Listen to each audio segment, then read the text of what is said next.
दोस्तों, किसी भी हॉस्पिटल में मरीजों के इलाज के लिए तो डॉक्टर्स होते हैं, लेकिन नॉन क्लिनिकल सर्विसेज और दूसरी तरह की रिसोर्सेज को मरीजों या जरूरतमंद लोगों तक कौन पहुंचाता है? कौन किसी भी हॉस्पिटल की फंक्शनिंग को स्मूथली चलाता है? ये काम करते हैं वो प्रोफेशनल्स जो hospital management and hospice studies में ट्रेंड होते हैं। दोस्तों, आज हम आपको hospital management and hospice studies के बारे में जानकारी देंगे। हम आपको बताएंगे कि ये क्या फील्ड है, किस तरह के कोर्सेज अवेलेबल है, क्या कुछ तालीम दी जाती है इसमें, एक एक्सपर्ट से भी आपको रूबरू कराएंगे। लेकिन सबसे पहले आइए इस पैकेज के जरिए जान लेते हैं कि आखिर ये फील्ड होती क्या है। हॉस्पिटल मैनेजमेंट को health administration, health care administration या हेल्थ केयर मैनेजमेंट के नाम से भी जाना जाता है।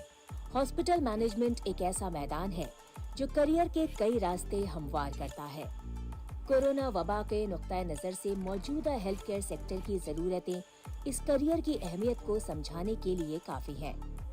एक हॉस्पिटल मैनेजर अस्पताल के नज़्म नस्क पर पैनी नजर बनाए रखता है ताकि वसाइल का बेहतर इस्तेमाल हो और इलाज के लिए आने वालों को बेहतर सर्विसेज देने के लिए मौसर निज़ाम कायम हो। हॉस्पिटल मैनेजमेंट के तहत अस्पताल से अच्छे डॉक्टरों को जोड़ना, नई मशीनों और तकनीक का इंतजाम करना वगैरह सब आता है। यहाँ तक कि हॉस्पिटल में कोई हादसा होता है तो उसकी जवाबदेही का जिम्मा भी इन्हीं प्रोफेशनल्स का होता है।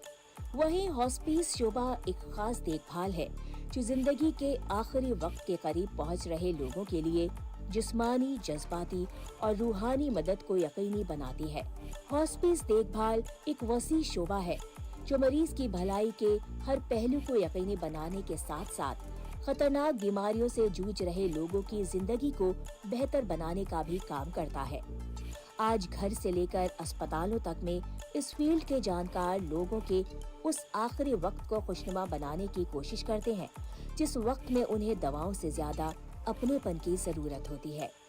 आज कई इदारे हॉस्पिटल मैनेजमेंट के साथ साथ हॉस्पिस स्टडीज में नौजवानों को तालीम और हुनर देने का काम कर रहे हैं।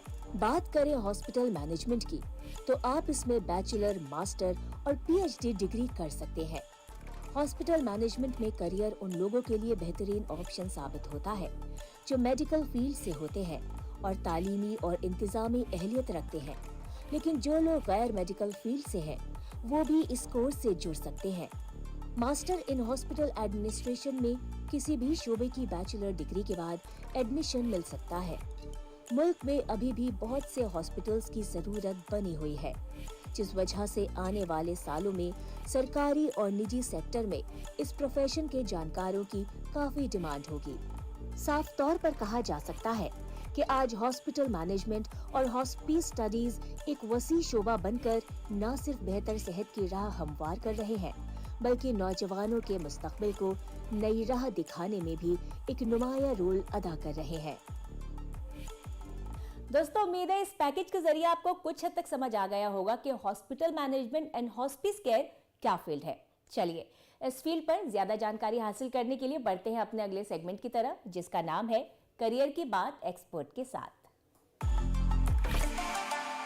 गोल्डी मीट मटन मसाले, जो आपके हाथ का मटन खाए जिंदगी भर आपका हो जाए। जहाँ जाए रिश्ते बनाए गोल्डी मसाले। दोस्तों, आज हम आपको जानकारी दे रहे हैं hospital management and hospice studies के बारे में। इसी सब्जेक्ट पर ज्यादा बातचीत करने के लिए हमारे साथ इस वक्त मौजूद हैं जामिया मिलिया इस्लामिया के department of hospital management and hospice studies में फैकल्टी डॉक्टर पूजा शर्मा। खैर मकदम है मैम आपका हमारे इस प्रोग्राम में। मैम, हॉस्पिटल मैनेजमेंट तो कहीं ना कहीं हम सभी जानते हैं, क्योंकि उसके साथ मैनेजमेंट का नाम लग जाता है कि हॉस्पिटल में किस तरह से जो एक्टिविटीज़ हो रही हैं वो स्मूथली हो, थोड़ा बहुत तो हम समझते ही हैं। हॉस्पिस स्टडीज़ जो ये शोबा है हॉस्पिस का, उससे शायद लोग अभी ज़्यादा वाकिफ़ नहीं हैं, नया नाम हो लोगों के लिए। तो सबसे पहले तो आपसे एक ले मैन की ज़बान में यही जानना चाहेंगे, हॉस्पिटल मैनेजमेंट और हॉस्पिस जो ये शोबा है ये क्या है? देखिए मैम, सबसे पहले शुरुआत करते हैं हेल्थ केयर और हॉस्पिटल को समझने की, इस सेक्टर को। जैसे आपने कहा, मैनेजमेंट के बारे में हम सभी जानते हैं। सो ये मैनेजमेंट कोर्स क्या एम करता है? मैनेजमेंट कोर्स का मेन एम है ऐसे प्रोफेशनल्स को बनाना जिनके पास कुछ स्पेसिफिक स्किल्स हों। जैसे हम बात करें लीडरशिप स्किल्स की, टीम वर्क स्किल्स की, जो कहीं भी जहाँ काम करे वहाँ के रिसोर्सेज को इफ़ेक्टिवली मैनेज कर सके और उस जगह को आगे बढ़ा सके, उसके लिए अच्छे से अच्छा रेवेन्यू जनरेट कर सके। अब यही जो hospital management and hospice studies की फील्ड है, वो भी इन्हीं स्किल्ड प्रोफेशनल्स को डेवलप करने की तरफ काम करता है। बट यहाँ एक इम्पॉर्टेंट बात जो हमें नोट करनी है कि जो हेल्थ केयर सेक्टर है वो बाकी मैनेजमेंट सेक्टर से बहुत अलग है। अगर इसका मैं अब जवाब देना चाहूँ, क्योंकि हेल्थ केयर सेक्टर की रिक्वायरमेंट्स और उसके जो चैलेंजेस हैं वो बहुत अलग होते हैं। स्पेशली अगर आप पिछले कुछ सालों में ध्यान दें तो कोविड के टाइम पे ईच एंड एवरी इंडिविजुअल सब ने रियलाइज़ किया है कि हेल्थ केयर सेक्टर कितना इम्पॉर्टेंट है, और उसके जो चैलेंजेस भी आए हमारे सामने वो भी हमने आइडेंटिफाई किए हैं। सो health care and hospice management का जो कोर्स है वो ऐसे प्रोफेशनल्स बनाना चाहता है जो उन चैलेंजेस को मीट कर सके और जो भी हमारे अवेलेबल रिसोर्सेज हैं हेल्थ केयर के, उनको डेवलप कर सके और ज़्यादा से ज़्यादा लोगों को उसकी सुविधाएं दे सके। और हॉस्पिस मैनेजमेंट जो है उसकी अगर हम बात करें, हॉस्पिस स्टडीज़, उसके बारे में अगर जानना चाहें तो वो क्या है एग्जैक्टली? देखिए, हॉस्पिस ऑल्दो एक बड़ा नया नाम लगता है, बट अगर हम इसका एविडेंस देखें तो ये बहुत पुराने टाइम से हमारे स्ट्रक्चर में है, हेल्थ केयर स्ट्रक्चर में है। हॉस्पिस जो है वो एक लैटिन वर्ड से डेवलप हुआ है जिसका मतलब होता है एट रेस्ट और हॉस्पिटैलिटी। सो वो लैटिन वर्ड है आपका हॉस्पिटम। अब हॉस्पिस स्टडी एग्जैक्टली क्या है, अगर मैं आपको एक लेमैन की तरह एक्सप्लेन करूं तो ये वो फील्ड है जो डील करती है उन पेशेंट्स के साथ जिनका एक्सपेक्टेड लाइफ स्पैन 6 महीने का है, और वो पेशेंट्स होते हैं जो किसी ना किसी टर्मिनली इल डिजीज से सफ़र कर रहे हैं। फॉर एग्जाम्पल, एक कैंसर का पेशेंट है जो अपनी लास्ट स्टेज पे है, उसको सब तरह की सुविधाएं दी गई हैं, सब इलाज दिया गया है, बट अब डॉक्टर्स के अकॉर्डिंगली फर्दर इलाज पॉसिबल नहीं है। तो we can not leave the patient just to die, right? Patient को ऐसे नहीं छोड़ सकते, पर अब सिर्फ इलाज ही उसके लिए काफ़ी नहीं है, तो उसको और भी चीज़ों की आवश्यकता है। वो नहीं चाहेगा कि मैं अपने आखिरी दिन हॉस्पिटल में बिताऊं। He will like to spend the time अपनी फैमिली के साथ, अपने केयर गिवर्स के साथ, और उसकी और भी रिक्वायरमेंट्स हो सकती हैं, जैसे कि इमोशनल हो गया, राइट, जैसे कि साइकोलॉजिकल हो गया। तो उन चीज़ों को भी डील करने के लिए जो फील्ड है उसको हम हॉस्पिस केयर कहते हैं। सो मोर डिटेल में अगर मैं आपको बताऊं तो एक टीम वर्क है यहाँ, एक इंडिविजुअल का काम नहीं, इट्स अ टीम वर्क जहाँ बहुत सारे लोग इन्वॉल्व होते हैं अलग अलग एक्सपर्टीज से, और एक पेशेंट को ओवरऑल या कॉम्प्रिहेंसिव ट्रीटमेंट देते हैं। यानी कि एक बहुत इम्पॉर्टेंट रोल हो जाता होगा, जाहिर सी बात है, जो इसके प्रोफेशनल्स होते हैं, क्योंकि वो जैसा कि आपने बताया ऐसे मरीज़ों के साथ डील कर रहे होते हैं जिनके पास शायद कुछ ही वक्त है इस दुनिया में बिताने के लिए। तो जो स्टूडेंट्स हैं इस फील्ड में, जो पढ़ाई कर रहे हैं, उन्हें किस तरह की तालीम और ट्रेनिंग दी जाती है? क्या ख़ास स्किल्स उनको सिखाई जाती हैं? देखिए, खास स्किल्स की जहाँ तक मैं बात करूँ तो फर्स्ट ऑफ ऑल आई से कि जैसे मैंने आपको बिगिनिंग में बताया कि हेल्थ केयर सेक्टर एक यूनिक सेक्टर है। It's not everybody's cup of tea, if I just want to put in some words. Health care sector में काम करना, उस एटमॉस्फेयर में काम करने के लिए और वहाँ अडेप्ट और ग्रो करने के लिए डेफिनेटली कुछ स्पेसिफिक स्किल्स हम भी स्टूडेंट्स में देखते हैं। When we conduct the interviews we look for दो स्पेसिफिक स्किल्स। अब अगर आप मुझसे पूछना चाहें कि वो स्किल्स क्या हैं, तो few skills I will like to identify. जैसे सबसे पहले मैं बात करूंगी कि इन स्टूडेंट्स के अंदर एम्पैथी होना चाहिए। एम्पैथी मतलब दूसरे की बात को समझ पाना, क्योंकि यहाँ आप एक नॉर्मल इंडिविजुअल से डील नहीं करते, आप डिजीज्ड इंडिविजुअल से डील करते हैं या उनके फैमिली मेंबर से डील करते हैं जो ऑलरेडी डिस्ट्रेस में होते हैं। या आप अगर फील्ड में भी काम कर रहे हैं तो आप ऐसी जगह पे हैं जहाँ कुछ ना कुछ आप हेल्थ केयर से रिलेटेड आइडेंटिफाई कर रहे हैं, उसको जानने की कोशिश कर रहे हैं। तो दूसरे की बात को समझ पाना, that is one thing which we look for. Second, अगर मैं बात करूं तो मैं बोलूँगी adaptability. Because health care sector again बहुत डायनामिक है, राइट आप एक कमरे में बैठ के सिर्फ हेल्थ केयर सेक्टर के ऊपर काम नहीं कर सकते, कभी अगर आपको फील्ड में भी काम करना है, इवन हॉस्पिटल्स में भी there are different departments that you have to look after. So वहाँ एक अडेप्टेबिलिटी होना बहुत ज़रूरी है। अडेप्टेबिलिटी मतलब जहाँ आप जाएं वहाँ के इन्वायरमेंट में लोगों के साथ काम कर पाए, उस इन्वायरमेंट को अडेप्ट कर पाए। मैम जैसा कि आपने बताया कि मरीज़ों से डील करते हैं, बहुत सारी चीज़ों का ख्याल रखते हैं, जो हॉस्पिस स्टडीज़ के जो स्टूडेंट्स होते हैं उनमें ख़ास स्किल्स होती हैं, इन सब के बारे में आपने बताया।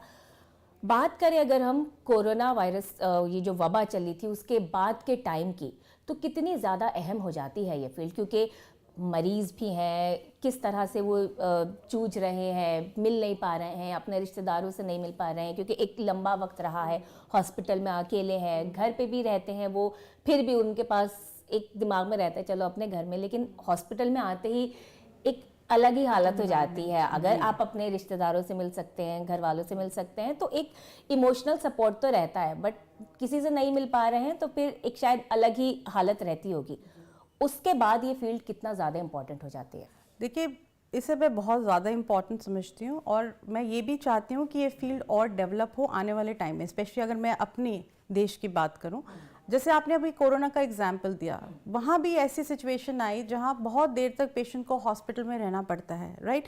There the situation was different क्योंकि हम पेशेंट एक्सपोजर नहीं कर सकते थे, राइट, तो फैमिली मेम्बर्स को दूर रखा गया, राइट। अदरवाइज अगर हम दूसरी, जैसे मैंने आपको बोला, डिफरेंट टर्मिनली इल डिजीजेज हैं, कैंसर हो गए या किसी तरह के न्यूरोलॉजिकल डिजीजेज हो गई, कई हार्ट कंडीशंस भी होती हैं जहाँ पेशेंट को कह दिया जाता है कि अब आपके पास आखिरी 6 महीने बाकी हैं, तो वहाँ पेशेंट डेफिनेटली ये प्रेफर करता है कि वो अपनी होम सेटिंग या उन लोगों के बीच में रहे जो उसके जानने वाले लोग हैं। And as I told in the beginning, जो हॉस्पिस केयर है वो फोकस करता है होलिस्टिक अप्रोच पे। Holistic approach means looking at the patient from all aspects. हम सिर्फ उसकी फिजिकल कंडीशन को ठीक नहीं कर रहे, राइट। डेफिनेटली उसको सिम्टम्स हैं, उसको पेन है, उसका ट्रीटमेंट किया जाता है, पर ऐसे पेशेंट को जिसे पता है कि अब 6 महीने में ही is just going to be no more, right, तो उसकी और भी नीड्स होती हैं, जैसे साइकोलॉजिकल नीड्स हो गई, उसकी कुछ इमोशनल नीड्स भी होंगी, some time they also require spiritual help, right. कभी कभार ये सिर्फ पेशेंट के लिए इंपॉर्टेंट नहीं है, जो पेशेंट की फैमिली है, पेशेंट के केयर गिवर्स हैं, उनके ऊपर भी इस डिजीज का एक बर्डन होता है। तो जो आपकी हॉस्पिस स्टडीज की टीम है, they also provide facilities for the patient care और the patient party, right. At the same time कभी कभार आपको फिनेंशियल एड्स की भी ज़रूरत पड़ती है, तो कैसे कम्युनिकेट कर पाएँ हम, कैसे उनको बता पाएँ कि from where you can get those kind of financial aids also, उसका भी प्रोविजन आपको हॉस्पिस केयर टीम के थ्रू कराया जाता है। तो it is very very essential, specially if I talk about like these diseases, जैसे आपने कोरोना का एग्जाम्पल दिया, या और तरह की डिजीजेज जहाँ पेशेंट के पास बहुत ही कम समय है, वहाँ इस होलिस्टिक अप्रोच की बहुत इंपॉर्टेंस है। गोल्डी मीट मटन मसाले, जो आपके हाथ का मटन खाए जिंदगी भर आपका हो जाए। जहाँ जाए रिश्ते बनाए गोल्डी मसाले। तालीम की बात करते हैं, किस तरह के कोर्सेज अवेलेबल हैं इसमें अपना करियर बनाने के लिए नौजवानों के पास? देखिए hospice care is at a stage of infancy, अभी it is just budding up, धीरे धीरे हम इसके इम्पोर्टेंस को समझ रहे हैं और इसमें डिफरेंट तरह के कोर्सेज आ रहे हैं। अगर मैं अवेलेबल कोर्सेज की बात करूं तो आपको certification courses, diploma type courses, some kind of training workshops, इस तरह के कोर्सेज ज़्यादा उपलब्ध होंगे। Right now hospice is attached with hospital management and health care management. जहाँ तक आपने मुझसे पूछा कि किस तरह की तालीम दी जाती है, तो अगर मैं जामिया की बात करूँ तो first of all health care sector को समझना बहुत इंपॉर्टेंट है। तो ये जो कोर्स है ये ब्रॉडली 2 सेक्शंस में आपको डिवाइडेड मिलेगा। नंबर 1, जहां हम बच्चे को पहले हेल्थ केयर सेक्टर को समझाते हैं, क्योंकि उसको एक माइंडसेट उसका क्लियर होना चाहिए कि किस एनवायरनमेंट में मुझे काम करना है, राइट। सेकेंडली, जो मैनेजमेंट स्किल्स हैं जो उनको अडॉप्ट करनी है और हेल्थ केयर सेक्टर में यूज़ करनी है। और मैम ये जो कोर्सेज होते हैं ये अंडर ग्रेजुएट लेवल पे होते हैं, पीजी कोर्सेज होते हैं, किस तरह का करिकुलम रहता है? This is a PG course. Generally, it's a post graduation course, which is just like your MBA जैसे आपने बोला, और उसी के साथ ये associated है। ठीक है। और ये पीजी कोर्स करने के लिए आपकी स्ट्रीम 11th-12th में क्या होनी चाहिए, ग्रेजुएशन में कुछ खास सब्जेक्ट्स होने चाहिए, ऐसा कुछ भी क्राइटेरिया है? जी, सो द एलिजिबिलिटी जो है, a student should be graduate with 50% of marks in any stream. Currently अभी ये एनी स्ट्रीम में, तभी मैंने आपको बोला कि करिकुलम ऐसे हेल्थ केयर revised का है। नाम सुनते ही वो लगता जी। है कि साइंस से होगा। हाँ जी, हाँ जी। देखिए डेफिनेटली उनका एक एज होगा। एज इसलिए नहीं होगा कि वो बेटर कर पाएंगे, एज इसलिए कि वो चीज़ों को जल्दी समझ लेंगे। But as I told you in the beginning कि जी करिकुलम ऐसा डिवाइस्ड है जहां हम बच्चे को स्टार्टिंग से हेल्थ केयर का भी ओरिएंटेशन देते हैं। तो ऐसा कोई बच्चा जो हेल्थ केयर बैकग्राउंड को नहीं बिलोंग करता, वो भी अगर एंटर करता है तो उसको उसका एक बेस जो है वो क्लियर किया जाता है। मैम, जामिया में अगर कोई बच्चा एडमिशन लेना चाहे इस कोर्स में, तो उसका क्या प्रोसीजर है? सो मैम, जैसे अगर वो एलिजिबिलिटी क्राइटेरिया को मीट करता है, सो एंट्रेंस देना होगा उसको, जो जामिया का एंट्रेंस होता है। एंट्रेंस में आपके MCQ बेस्ड क्वेश्चंस होते हैं। एक बार वो उसको क्लियर कर लेते हैं, शॉर्टलिस्ट होते हैं, तो उनको ग्रुप डिस्कशन और पर्सनल इंटरव्यू के लिए बुलाया जाता है। दोनों चीज़ों के कंबाइंड मार्क्स के हिसाब से मेरिट लिस्ट बनती है और बच्चे का एडमिशन होता है। जामिया मिलिया इस्लामिया के अलावा हमारे मुल्क में और कौन कौन से इंस्टीट्यूट्स हैं जो हॉस्पिटल मैनेजमेंट और ख़ासकर हॉस्पिस केयर में तालीम दे रहे हैं? देखिए, जैसे मैंने आपको बताया कि hospital management and health care management ये अभी इवॉल्विंग फील्ड है। अब इसकी इम्पोर्टेंस सबने रियलाइज़ किया। There are so many colleges which are offering, दोनों प्राइवेट सेक्टर में भी पब्लिक सेक्टर में भी। बट हॉस्पिस की अगर हम बात करें, जैसे बिगिनिंग में मैंने आपको बताया, it is more of like training, certificate course और अ डिप्लोमा कोर्स। सो मैं यहाँ ज़रूर कहना चाहूँगी कि जामिया ने एक बहुत अच्छी पहल की है, that the entire department has been created which is focusing and will be focusing on the hospice study. तो अभी लिमिटेड हैं, पर धीरे धीरे और कोर्सेज डेवलप ज़रूर होंगे। क्योंकि ये बहुत इम्पॉर्टेंट फील्ड है, जैसा कि आपसे बात करके भी पता चला है। जो नौजवान रोज़गार हासिल करना चाहते हैं इस फील्ड में, उनके पास किस तरह के करियर ऑप्शंस होते हैं और ग्रोथ के क्या चांसेस होते हैं? मतलब जब वो शुरुआत भी करते हैं तो किस तरह का रोल वो अदा करते हैं, क्या कुछ होता है उनके पास? देखिए, health care is a very dynamic sector and ever growing sector. ठीक है, अगर आप एक्सपेक्टेड रेट ऑफ ग्रोथ की बात भी करें तो ये ऐसा सेक्टर है जो स्पेशली हमारी कंट्री में अभी बहुत ग्रो करने वाला है। सो जॉब अपॉर्चुनिटीज़ की I don't think so there is any limit for that, right. अब किस तरह का जॉब वो कर सकते हैं, जैसे अगर आप हॉस्पिटल सेटअप की बात करें तो हॉस्पिटल में ब्रॉडली अगर आप कैटेगराइज करें तो दो सेक्शंस हैं आपके। एक है क्लिनिकल, जिसको doctors, technicians and all your nurses they handle. दूसरा इक्वली इम्पॉर्टेंट आ जाता है आपका नॉन क्लिनिकल प्रोसेस। ठीक है, दोनों प्रोसेस का आपस में सिंक होना चाहिए। अब जो हॉस्पिटल मैनेजमेंट के ग्रेजुएट्स हैं, उनका मेन रोल है आपके नॉन क्लिनिकल प्रोसेस में। अब वो डिफरेंट डिपार्टमेंट्स में काम कर सकते हैं, जैसे just to name few, quality department हो गया, because maintaining the quality of the health care is very very essential, right. और डिपार्टमेंट्स हो गए जैसे finance and accounting, right. Patient safety का हो गया, मैंने अभी आपको पहले बताया, जैसे पेशेंट काउंसलिंग, राइट। आजकल बहुत इंपॉर्टेंट है वेस्ट मैनेजमेंट का डिपार्टमेंट। और भी हम आ जाता है डॉक्यूमेंटेशन, जहां आपको मेडिकल रिकॉर्ड्स को मेंटेन करना है। And we all know data security कितना बड़ा इशू है आजकल।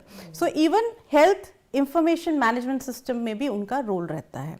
तो अगर वो हॉस्पिटल में काम कर रहे हैं, at the same time there are many national and international organisations जो पीरियोडिकली प्रोजेक्ट्स निकालती हैं ना। उस प्रोजेक्ट्स में रिक्वायरमेंट होती है हेल्थ केयर स्टूडेंट्स की, both from clinical as well as the non clinical side. तो बच्चे उन प्रोजेक्ट्स के साथ एसोसिएट हो जाते हैं। कभी कभार प्रोजेक्ट्स लॉन्ग टर्म भी होते हैं और उनको एक रिसर्च का भी अच्छा एक्सपोजर मिलता है।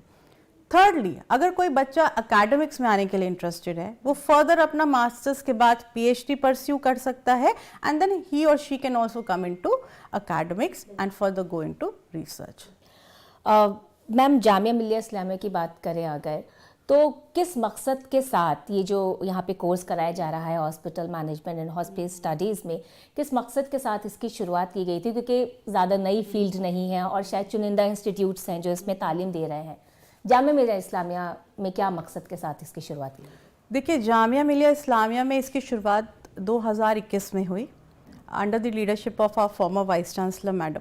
और मैं ये मानती हूँ कि ये उनकी बहुत अच्छी पहल थी, बिकॉज कहीं ना कहीं उन्होंने भी आई थिंक इस चीज़ को रियलाइज़ किया कि इस तरह के कोर्स की और इस स्किल्ड प्रोफेशनल्स की हेल्थ केयर को बहुत ज़रूरत है। सी हेल्थ केयर की अगर मैं बात करूँ तो किसी भी सोसाइटी का health care is a very important sector and it acts like a backbone of the society because अगर आपके citizens healthy हैं right, वो अपनी productivity ही नहीं बढ़ाते, कहीं ना कहीं directly और indirectly वो देश की economy को भी affect करते हैं। So that's why एक अच्छा हेल्थ केयर इंफ्रास्ट्रक्चर हर कंट्री के लिए एक मैंडेट है, बहुत ज़रूरी है और उसके ऊपर ज़्यादा से ज़्यादा फोकस होना चाहिए। ये चीज़ हमने कोविड के बाद और ज़्यादा रियलाइज़ की राइट। अब आपके पास अच्छी फैसिलिटीज़ हैं, डॉक्टर्स हैं, ट्रीटमेंट दे पा रहे हैं आप राइट, बट आपका प्रोसेस जो है वो सही नहीं है, आपका प्रोसेस इतना अच्छा नहीं है, आपके पास ऐसी मैनेजमेंट नहीं है कि उस रिसोर्सेज को आप हर एक इंडिविजुअल तक पहुंचा पाएं।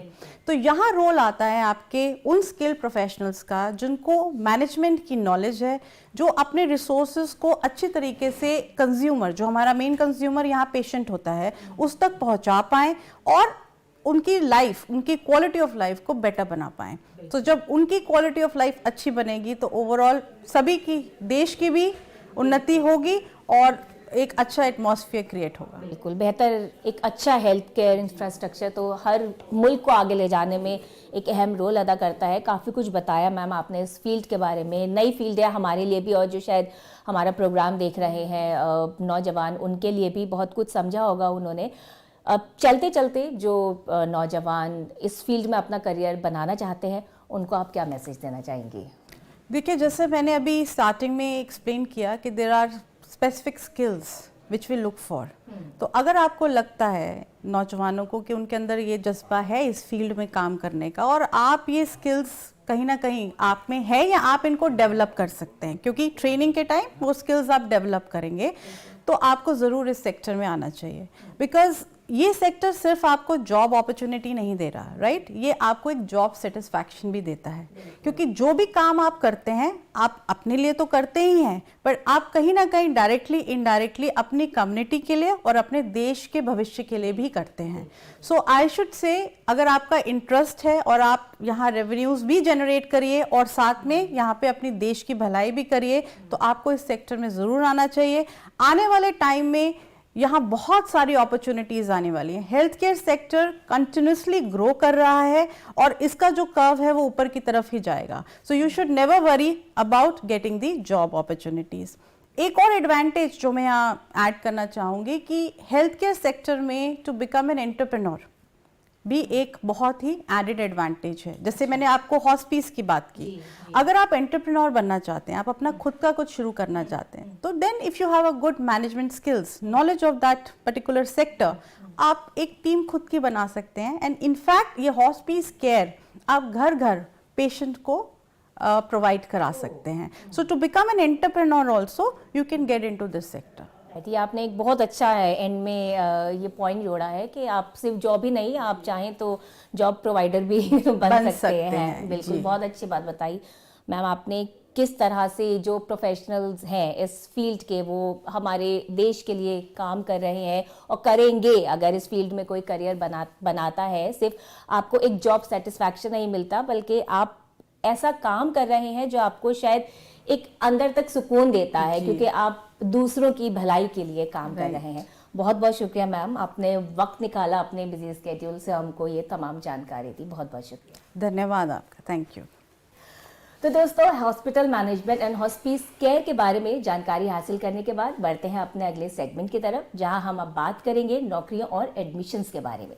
हम आपको बताएंगे कि इस वक्त आपके लिए कहां-कहां नौकरियां मौजूद हैं और आप कौन-कौन से कोर्सेज में एडमिशन्स ले सकते हैं।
दोस्तों, उम्मीद है आपको हमारा आज का एपिसोड जरूर पसंद आया होगा।